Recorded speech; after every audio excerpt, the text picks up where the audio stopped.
Was it that bad? Yes. Would I do it again? No. But it has left me with some memories.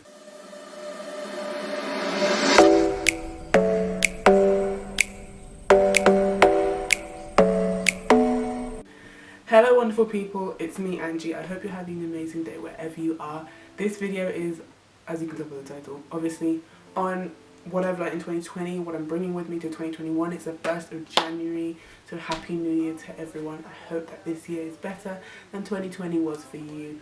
But yeah, if you have goals or New Year's resolutions this year, comment them down below, let me know. Let's have a little discussion in the comments about that. So the first thing I have learned in 2020 is to value and prioritize my mental health. In my last video you guys saw I was really burnt out. In one of the next videos coming out I'm talking about my language burnout, which is something we'll talk about in a second. So I've really realized that looking after me is important. Same goes with my physical health. I think I've changed my perspective. So before I used to like run and work out and do all of this because I was like, oh, I have to look a certain way, I have to do this, I have to do that. Now it's more, I want to feel good, and that means sometimes I will only run 1k, sometimes I will run 4k, sometimes I will do 2 Chloe King workouts back to back, sometimes I won't do any and I'll just stretch and relax, and that is okay. And I think that's something that's very important that I'm very proud of, because I have been having unhealthy attitudes towards fitness since probably year 5, which is what, age 10, age 9. So I'm very happy. I'm 18 now, so we've moved on from that. The next thing I have learned is that sometimes you have to do things that you do not like. Cut the cameras. Dead ass. And I know that sounds really like against what everyone says, like only do things that make you happy, things that spark joy, but sometimes you have to sit down and do physical chemistry, even though you would rather do organic chemistry, but physical chemistry is where you are struggling the most. That doesn't sound very relatable, that sounds like my personal experience, but yeah, I'm starting to come to terms with the fact that physical chemistry exists and I have to face it and do it, which might sound like what you're talking about, but that's actually quite a big thing for me, because I try to run and avoid physical chemistry at all costs.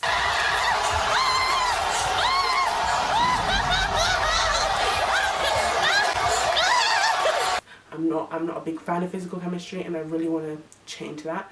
The next thing I have learned is the importance of community. Community has become very important to me this year. It's one of like my priorities at this point, and I think this isn't just the communities and the people I live with. I have had a good year with the people I live around. Like we had a street party. This is before obviously there were crazy cases and everything. This is like at the start of the year, and like just talking to people more, getting to know them, but also community at school and appreciating the culture there. And community also means family, so reaching out to my grandparents more, speaking to my aunties and uncles more, calling up my cousins intentionally more. When I'm done with this, before I edit it, I'm going to call my cousins and hopefully they pick up. We've been trying to call each other for the past 4 days, but like I think I'm realizing that no one is an island, and even if you could hypothetically be a very efficient island and work better on your own, sometimes it's important to intentionally reach out to people and accept that they have flaws just like you as well, which has been a very big thing. The next thing I've also learned is intentionality.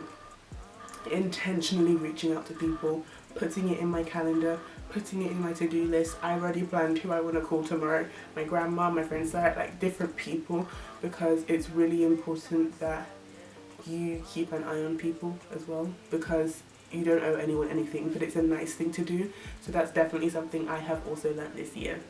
What I've also learned is the importance of not rushing and just going slower. I know that I could do something in 10 minutes, but maybe I want to be intentional and do it in half an hour instead, so I can be more mindful, I can be more in the moment, so I can make sure that I really comprehend what I'm doing. I think I find this mostly with school, because I like to have time based goals. So I want to spend X amount of time on this, rather than saying I want to finish this.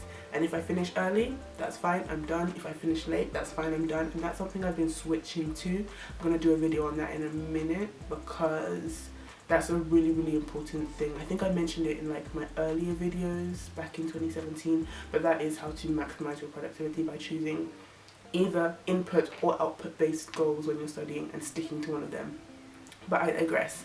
So all in all, I have learned a lot this year, last year even, and the things I do want to take into the new year are going slower, being more mindful, prioritizing community, and really enjoying the process. Like, sometimes the outcome is not what you want, but the process of preparing for UCAT, process of preparing for BMAT, process of applying through my coalition, process of doing all these different things, and just existing in that more. So I'm very, very excited for 2021 in that sense. When it comes to, ooh, new year, new me. Don't worry about it. Don't worry about it, sweetheart. 2020 was such a wreck. Like, all of us just got jumped by the pandemic. Like, so much loss, so much grief, so many negative things happened that I think a lot of us have come to the common conclusion that let's not get too excited for this year yet. I'm praying it's going to be an amazing year, and I hope it is a good year for you and for me, but I don't want to get too excited, as you can tell by the little bit of monotony. But yeah, so my goals this year, I need to learn to drive. Basically, in my year 12 sixth form video 2 years ago at this point, I said I was going to learn to drive, but then obviously the pandemic happened, so driving was sort of cancelled, everything was cancelled, and I was like, let me just focus on my applications, because I applied for engineering, I applied for medicine, and I applied abroad. So I was a little bit preoccupied. I had responsibilities at home, responsibilities at school, so I was like, boom. And then I was like, I also now have no more drive to drive. Like, I'm no longer interested in driving at all, which isn't very useful. So I think I'm just going to take it slow, because I'm currently still doing my TEFL qualification, but once I'm done with my TEFL, I will start looking at driving theory and considering actually learning to drive. But yeah, that's the first thing that I need to consider this year. The next thing is A-stars. Oh, I didn't know that we were inviting clowns. And I know you might be like, Angie, A-stars, because I did say that in my year 12 video, and I don't want to do a disservice to year 12 Angie, so I'm still going to put that as my goal. I actually think it's doable for maths and biology. Definitely. EPQ, we don't talk about that. And chemistry, we're gonna have to figure something out.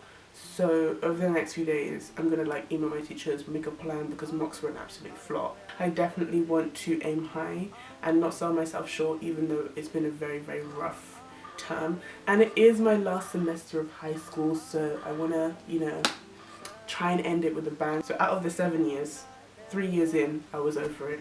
But imagine how tired we are. Imagine how tired we are of it. I was tired. I was ready to finish. Just take me to university. I'm very, very tired. So it's very strange, because I spent all of those years wanting it to be over. And now that it's almost over, I'm like, oh, I still do want it to be over. But it's like, oh, interesting. Like, especially in year 11, I was just like, this is not for me. This is not. Like, just stop, everybody stop. But now at the end of year 13, I'm like, okay. Was it that bad? Yes. Would I do it again? No. But it has left me with some memories, whether good, bad, a mix of both. I have to be grateful for that. Ooh. The next thing is to upload more, twice a week again, one study with me a week, one like advicey video a week, because I actually enjoy uploading frequently. I think that's one of the things that keeps me grounded, down to earth. It's like, I like schedules, things being in place, so that's another goal, which hopefully you guys will benefit from as well.